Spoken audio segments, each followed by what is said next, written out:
Game 3 between the Indiana Fever and the Las Vegas Aces wasn't basketball. It was robbery, carried out in front of 17,000 fans, on national television with cameras rolling and millions watching. The Fever were leading. They were fighting. And then a storm of whistles stripped away everything they earned.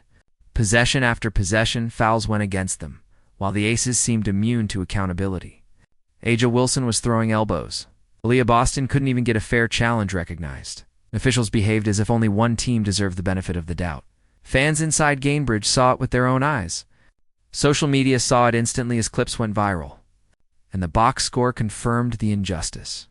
The Aces didn't outplay Indiana. They were handed that win. And the most infuriating part? That mess overshadowed Lexie Hull's gritty, career-defining performance. The type of game that should have been remembered as a heroic playoff night. Instead, it was buried under the weight of controversy. The night had warning signs long before the final buzzer. Wilson set an illegal screen, sticking her leg out to trip a defender, but somehow the whistle punished Lexie Hull instead. On another play, Wilson and Alyssa Smith clobbered Indiana's Michaela Timson, but there was no call. Then, as halftime approached, the Fever should have entered the locker room with a 1-point edge. Instead, whistles swung momentum, gifting Vegas phantom free throws and flipping the scoreboard. That was the theme of Game 3, Indiana taking punches, battling for stops, and somehow ending up penalized for daring to compete. And yet, this wasn't new. From Game 1, the script was visible. Whenever Las Vegas needed a run, free throws became their lifeline.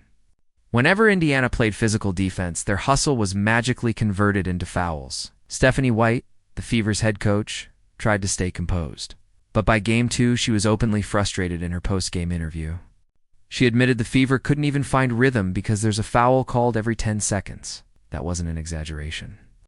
Offense is about rhythm, spacing, timing, and the officials had taken all of that away from Indiana. By Game 3, it had snowballed into a wall. The breaking point came in the third quarter. Aliyah Boston was whistled for a foul on Jackie Young, and Stephanie White immediately motioned for a challenge. The bench was ready. The timing was perfect, but the referees refused to even acknowledge it. Seconds later, Chelsea Gray drilled a three-pointer from the corner. Just like that, Indiana's hard-earned lead vanished. The Gainbridge crowd erupted, screaming, waving their arms, begging for fairness. And online, the sequence spread instantly, with fans and analysts calling it proof that this wasn't competition, it was manipulation. Replay breakdowns made the case even clearer. Wilson shoved defenders in the back, barreled through Boston like a football fullback. And yet the calls always seemed to tilt Vegas's way. Indiana players were whistled for barely brushing jerseys, while Aces players were allowed to play football in a basketball game. Fans who wanted to see two elite teams clash instead got a reminder that officiating can completely tilt outcomes. But here's what made the night remarkable. Indiana didn't fold. Most teams, beaten down by that kind of imbalance, would have crumbled. The Fever didn't, and the symbol of their resistance was Lexie Hull. She wasn't even supposed to be there. Hull entered the game questionable with a painful back injury. Her warm-ups were stiff. Her minutes were expected to be minimal. Yet she turned Game 3 into her personal showcase, playing through discomfort that was obvious on her face. She logged 16 points, 10 rebounds, 4 assists, 2 blocks, and a steal, shooting 6 for 10 from the field, including 3 momentum-shifting threes. Every time Vegas seemed ready to pull away, Hull's jumper brought Indiana back to life. Her performance tied a Fever playoff record for threes across 2 games and gave her a career high in postseason scoring. But the numbers alone don't capture it. She threw her body onto the floor for loose balls, boxed out players taller and healthier than her, and sacrificed herself on defense. Cameras caught her grimacing in pain, yet she still out-hustled opponents. That type of effort should have been the headline. Fans inside Gainbridge roared every time she touched the ball because they knew exactly what they were watching. A warrior who refused to quit. Yet, as Hull played the game of her career, the officiating stole the spotlight. The story wasn't her resilience. It was the referees tilting the game. And that's the metaphor for this Fever team as a whole. Underestimated. Shoved aside but still standing tall against forces beyond basketball. Meanwhile, A'ja Wilson, the so-called MVP, disappeared. She opened the game with a three-pointer but then collapsed offensively, finishing 6 of 20 from the field for just 13 points. At halftime, she was 1 for 11. That's not an MVP. That's dreadful. And it wasn't an accident. Aaliyah Boston smothered her. Possession after possession, Boston denied her space, forced her into fadeaways, and made her look uncomfortable all night. That's elite defense. But instead of crediting Boston, media narratives padded Wilson's struggles with talk of rebounds, assists, and intangibles. And here's the kicker. Even as Wilson missed 11 straight shots, Vegas still pulled out the win. Not because of her dominance, but because of Jackie Young's 25 points, Chelsea Gray's steady 15, and the referee's assistants tilting momentum. Fans saw it.